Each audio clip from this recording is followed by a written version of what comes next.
Nós vamos estudar uma lição que todos nós precisamos, né? E como essa nos ajuda bastante sobre o pensamento. Continuamos ainda buscando orientação mental, porque ela forma toda a nossa vida, o nosso destino. E a mente é preciso que ela esteja equilibrada, para que não venhamos, né, entrarmos em pensamentos sombrios. E é interessante que essa lição do Instruções Psicofônicas, o livro, a de número 60, aliás, fixação mental. Aí nós vamos aprender o prejuízo da gente fixar o nosso pensamento em algo depois do desencarne. E agora, se a gente não conseguir vencer, nós vamos ter muito prejuízo na nossa condição de elevação. Então, eu vou ler até um início aqui, é muito importante, que nos fala quem foi que passou essa orientação, né?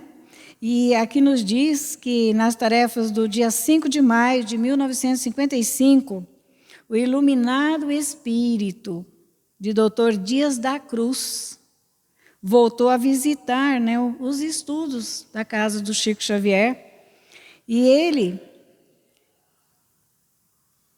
ele, né, então, se interessou para nos dizer da edificação, do problema da fixação mental depois da morte. Imaginemos, né, se a gente não se cuidar agora. Depois da morte, em suas alocuções, ele dizia, o tradutor oferece-nos grave advertência quanto ao aproveitamento de nossa reencarnação aqui, né, no planeta Terra. O que necessitamos de nos preparar para aproveitar para a nossa libertação mental. E ele diz assim, analisando superficialmente, embora o problema da fixação mental depois da morte, convém não esquecer que a alma, o espírito encarnado, como estamos, né? Quando encarnada, permanece unida ao equipamento fisiológico, que lhe faculta o atrito constante com a natureza exterior. Então, a gente está constantemente, esse atrito, né, estamos constantemente nos brigando. Espírito, a gente sabe que a gente é espírito, mas de repente a gente parte mais para a matéria, né? Então nós ficamos nessa luta, nessa briga conosco mesmo. E ele diz assim, com a natureza exterior, porque é a matéria, né? Então a gente está em espírito, sabemos que somos espíritos eternos, mas estamos sempre em luta, né? Sempre em atrito com o mundo exterior. E ele diz assim, as reações contínuas, auridas pelos nervos da organização sensorial, as nossas sensações que os nossos nervos provocam, né? Porque a gente é espírito, mas está sempre em choque, porque nós estamos vivendo mais a matéria do que o espírito. Então a gente está sempre assim, determinando a compulsória movimentação do cérebro. Veja bem, e nesse atrito a gente fica emitindo através dos nervos, né? O cérebro também vai recebendo aqueles nervosismos, aquelas brigas constantes que temos entre o espiritual e o material. E ele diz assim, associados aos múltiplos serviços da alimentação, porque nós temos que trabalhar para nos alimentarmos, nos mantermos, né? Então, essa briga constante, esse atrito constante, mas eu tenho que ser, eu sou espírito, eu tenho que buscar orientação espiritual, né? Então, nós temos que, nesses serviços múltiplos de alimentação, da higiene, e da preservação orgânica estabelecem todos um conjunto vibratório de emoções e sensações sobre as cordas sensíveis da memória. Então, nesse atrito constante com o espiritual, material, né, da natureza exterior, a gente está sempre mandando, emitindo emoções para o cérebro. E a gente diz assim, a gente está tão agitado, tão assim, querendo fazer algo e a gente não sabe o que tem que fazer ainda, né? Porque nós temos que nos alimentar, nos higienizar e preparar o nosso corpo físico, né, para a sustentação dele. E estamos sempre vibrando e mandando emoções para a nossa memória, o nosso cérebro, valendo por impactos diretos da luta evolutiva do espírito, esse atrito com espírito e matéria. Então, é um impacto direto na luta evolutiva do espírito, em desenvolvimento, obrigando-o a exteriorizar-se para a conquista da experiência. Então, nós temos que trabalhar no corpo como espíritos eternos, para que nós possamos movimentar, né, esse exterior nosso que vivemos, na conquista da experiência do espírito, a conquista da experiência que somos necessário conquistar, com lutas, né, no campo material, mas lutando como espíritos. E ele diz, esse exercício incessante de luta, de todo dia, toda hora, enquanto a alma, o espírito encarnado, se demora no mundo físico, trabalha o cosmo mental. Trabalhamos o cosmo mental, trabalhamos o nosso universo mental. Nós emitimos, nós recebemos, nós estamos muitas vezes equilibrados, outras horas não, né? Estamos emitindo ao cosmo mental, ao universo mental, inclinando-o a buscar no bem o clima de atividades que o investirá na posse dos recursos de elevação. Veja bem, esse é o nosso trabalho aqui na Terra. Estamos no corpo, na matéria, mas lutando nessa conquista evolutiva do nosso espírito. Nós somos espíritos. Somos revestidos num corpo físico, é a roupa do espírito. Então, ele diz que nesse emitir o cosmo mental, ao universo mental, nós estamos sempre também recebendo pensamento para fazer o bem. Nós temos que fazer o bem. E aí, nós vamos, né, nessas atividades do dia a dia, conquistar recursos de elevação, com as experiências, com as decepções, né, que tivermos na vida, nós vamos aprendendo a ter paciência, a ter compreensão. É nessa vivência. Como sabemos, todo o bem é expansão, crescimento, harmonia, e todo o mal é condensação, atraso e desequilíbrio. Então, ele está nos colocando o que é, né, a gente fazer o bem. Ele diz que fazer o bem é expansão, crescimento e harmonia. Quando fazemos o bem, nós estamos expandindo, estamos crescendo, estamos aprendendo e ajudando. E todo o mal que fizermos fica condensado em nós. É atraso e é desequilíbrio. Veja bem, a gente fazer essa diferenciação do que é fazer o bem, porque às vezes a gente diz assim, eu faço o bem porque Jesus ensinou, ele veio e nos ensinou como fazer o bem. Mas é porque ele me ensinou que eu tenho que fazer? Por quê? Porque eu quero me expandir, crescer no amor, nas coisas boas, no bem. Porque se fazer o mal, eu vou condensar em mim o atraso e o desequilíbrio, eu não vou querer. Então, eu preciso ter esse entendimento. Por que eu faço o bem? Porque eu deixo de fazer o mal. O bem é onda permanente da vida, a irradiar-se como o sol. O bem, ele é uma onda permanente da vida. Ele está, né, no cosmo universal, né? E ele está irradiando como o sol. Esse é o bem. E o mal pode ser considerado como sendo essas mesmas ondas. Não é diferente. Também está aí, né? No universo, as ondas do mal.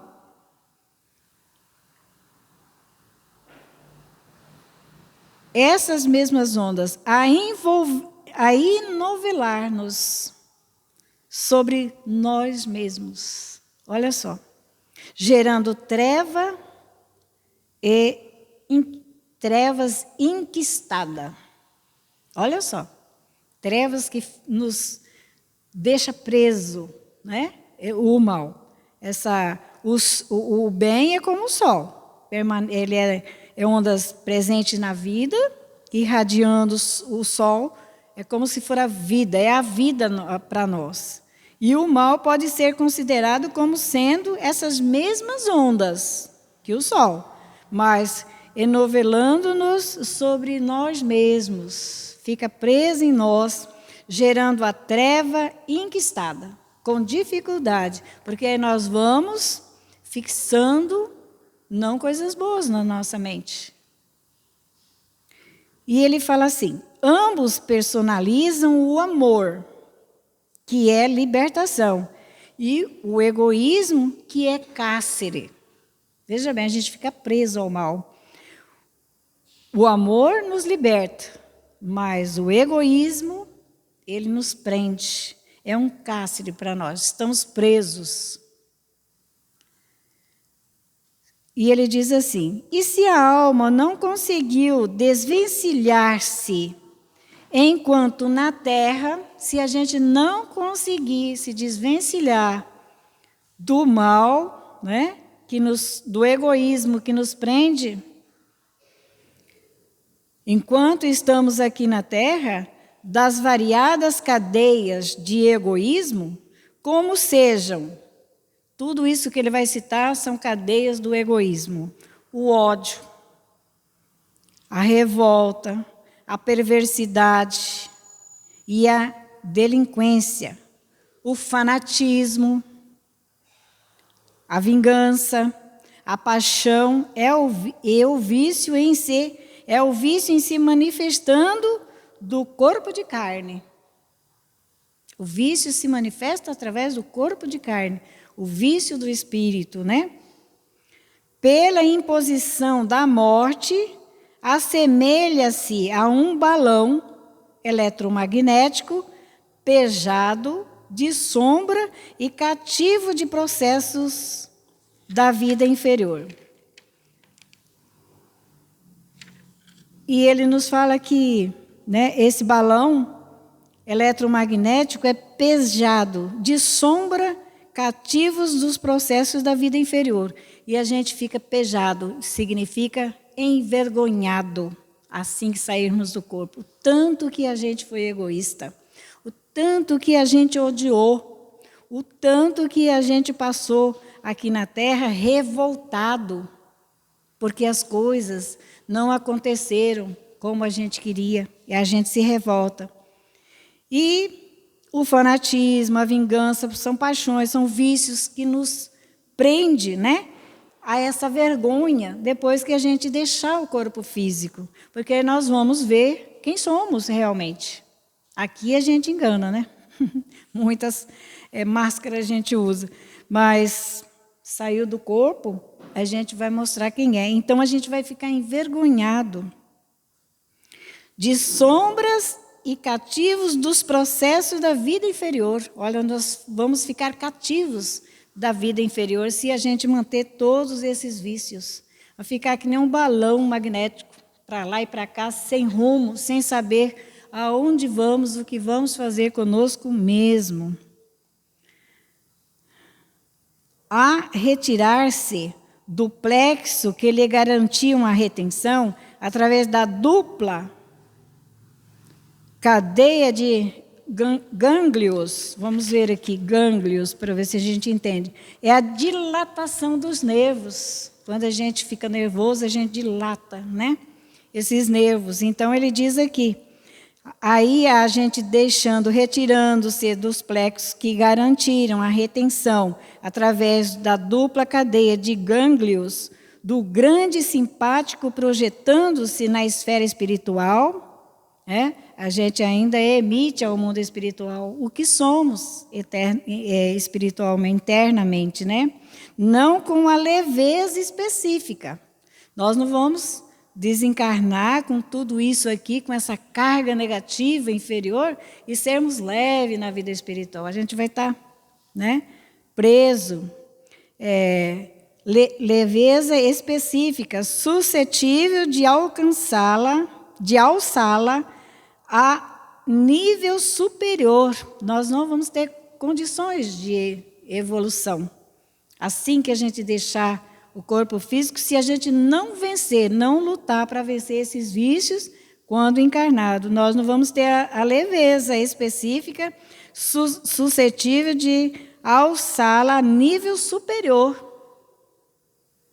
Em circuito aberto, mas sim com a tensidade característica da fixação mental a que se afeiçoa. Aí nós vamos manter na vida espiritual, do jeito que sairmos do corpo, vamos manter a nossa fixação mental. Agora vamos procurar, né, dar uma melhorada no nosso pensamento para que a gente tenha leveza quando sair do corpo. E a gente vai manter, conservar a mesma mente fixa que tínhamos aqui, fora do corpo. E sofrendo em si, e nós vamos sofrer em si, cada um de nós, o choque e entre choques das suas próprias forças desvairada. Meu Deus! A gente se complica, né, irmão João? A gente vai sair desse corpo, a gente vai guardar as características da fixação mental nossa, né? E vamos receber um entre-choque das suas próprias forças desvairadas, em círculos fechados sobre si mesmo. Não vai para o outro, não. Fica junto com a gente. O choque e entre-choques de suas próprias forças desvairadas, em circuito fechado sobre si mesmo, revelando lamentável desequilíbrio, que pode perdurar até mesmo por séculos, conforme a concentração do pensamento na desarmonia em que se compraz. E se mantermos por toda uma existência esses pensamentos negativos, nós vamos sair daqui, né, desequilibrados e com a nossa concentração de pensamentos em desarmonia, e vamos sofrer os choques e entre-choques que vamos receber dos nossos próprios pensamentos, dos nossos próprios desvairos mental. Nesse sentido, podemos simbolizar a vontade como sendo âncora que retém a embarcação do espírito em seu clima ideal. Então, ele está nos dizendo que devemos manter, né, a vontade. Ela é um símbolo. A gente tendo vontade, a gente consegue, né, em toda situação. Ela é como um símbolo para que a gente chegue, né, como âncora que retém a embarcação. A embarcação é o nosso corpo, que a gente retém o pensamento. O pensamento não é bom? Vamos, né, nos reter, eliminar aquele pensamento. E do seu espírito, em clima ideal. Vamos manter o nosso pensamento em clima de saúde, de paz, de harmonia. Porque se sairmos do corpo, ninguém sabe a hora que a gente sai do corpo, né?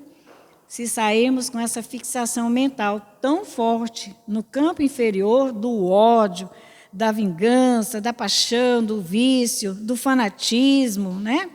E isso tudo no corpo físico a gente vai levar conosco e vai ser muito difícil para nós nos libertarmos dos nossos próprios pensamentos. Porque se a gente tiver vontade, como nos diz o irmão aqui, ela é uma âncora, você pode se agarrar na boa vontade e lutar. Hoje a gente vence um pouco, amanhã outro pouco, e vamos vencendo todas as nossas fixações mentais que não correspondem ao bem.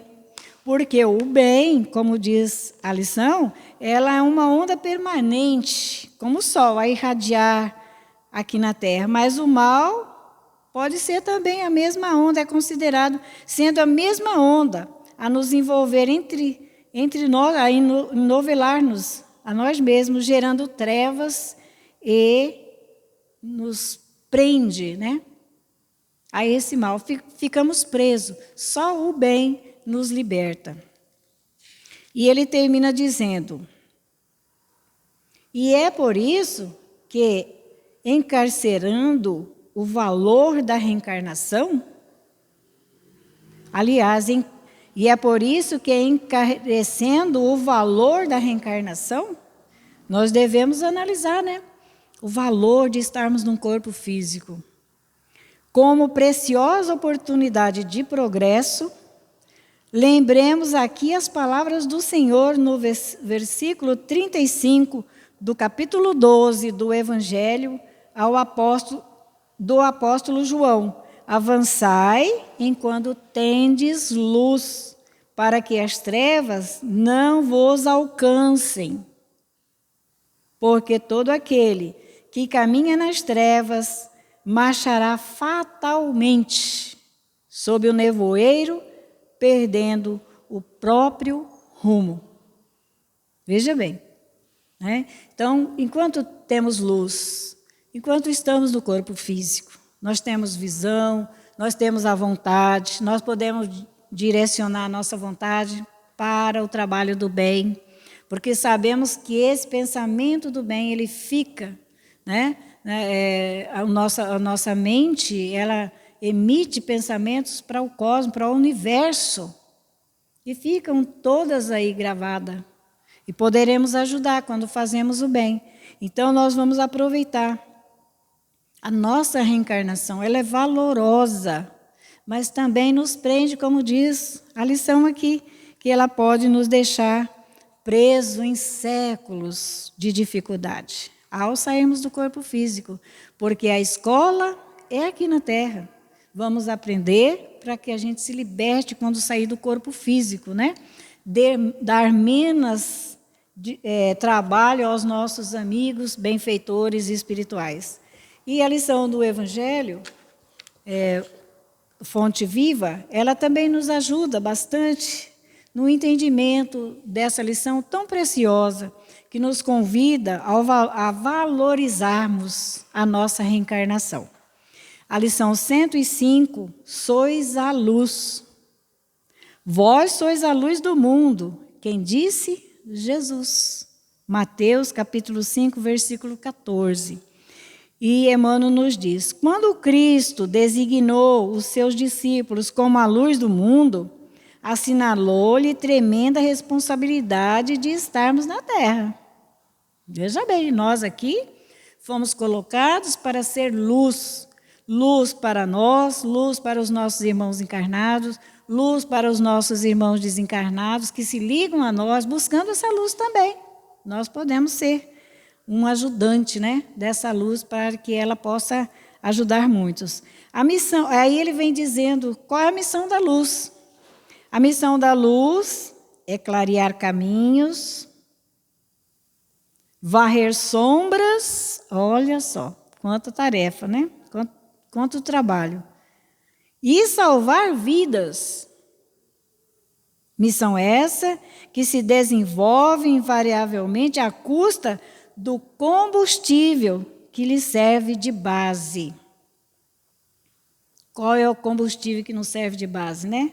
É o amor, a nossa boa vontade, a gente enfrentar. Sabemos que somos espíritos com grandes dificuldades, mas vamos colocar como âncora na nossa vida, né, a nossa vontade. E o amor é o óleo, é o combustível, né?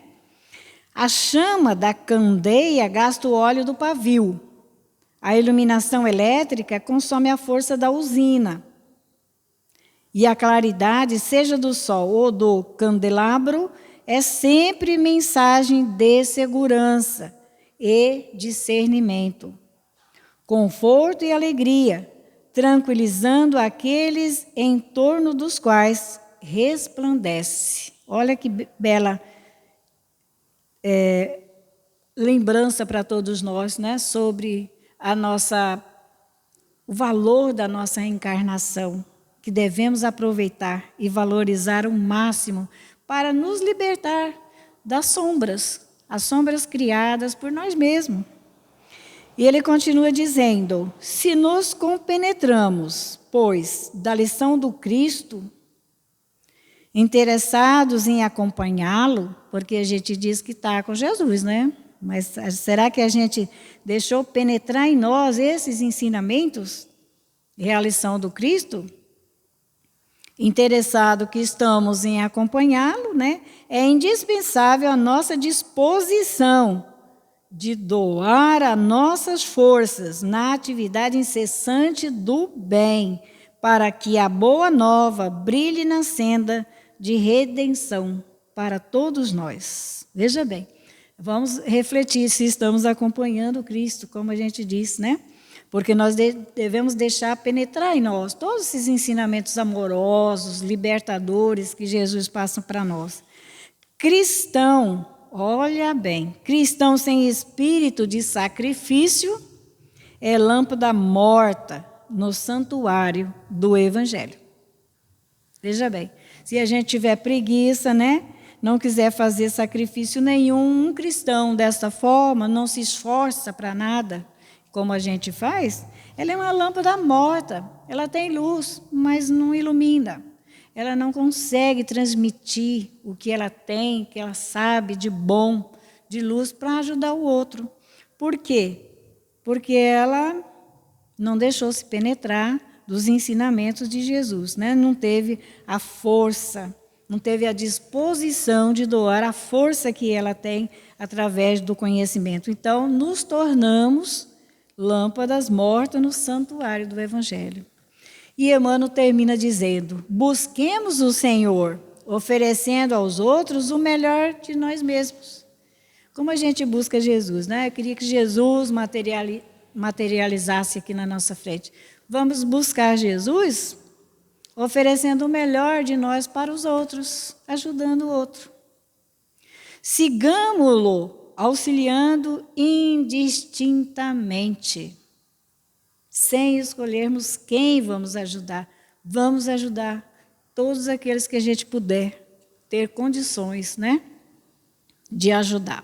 Não nos detenhamos em conflito ou perquirições, sem proveito. Que tudo isso, conflito, não tem proveito para nós. A gente está brigando, a gente está em atrito, né? Entre o espírito que precisa compreender e progredir, e a gente briga no dia a dia, brigamos no nosso trabalho, porque eu preciso manter o meu corpo, a minha família, eu preciso disso, daquilo, a gente coloca, né, no nosso viver e esquece que é um espírito eterno. E aí, a gente vive em conflito. E ele termina dizendo, Emmanuel, vós sois a luz do mundo. Veja bem que posição nós, se quisermos, temos, né? A luz do mundo, exortou-nos o Mestre. E a luz não argumenta, mas sim esclarece, socorre, ajuda e ilumina. Olha o que é ser luz nos ensinamentos de Jesus, né? Ele nos convidou a ser luz. Porque a luz não argumenta, quem você é, de onde você veio, o que você tem. Não, vamos ajudar, né? Vamos nos unir em prece, em desejo maior, em boa vontade. Então, a luz, como Jesus nos diz, ela esclarece, ela socorre, ela ajuda e ela ilumina quem quer que precise de nós. Que Jesus nos ajude a vivenciá-los, porque sempre estamos a nos dizer, né, que desejamos acompanhar Jesus, os passos do Cristo, mas nas nossas atividades, às vezes a gente não mostra isso, que estamos com Jesus. Que Ele possa nos ajudar a compreender as nossas tarefas tão importantes de irmãos que somos uns dos outros, na conquista dessa vivência. Que Jesus continue nos ajudando, nos amparando a compreender e a deixar que penetre em nós os seus ensinamentos, para que nós possamos nos libertar de tantos pensamentos sombrios que trazemos, para sermos luz aqui na terra, que é o que Jesus aguarda de nós. Que Ele sempre esteja conosco, mas que não nos afastemos de Jesus. É a nossa prece de sempre, que assim seja.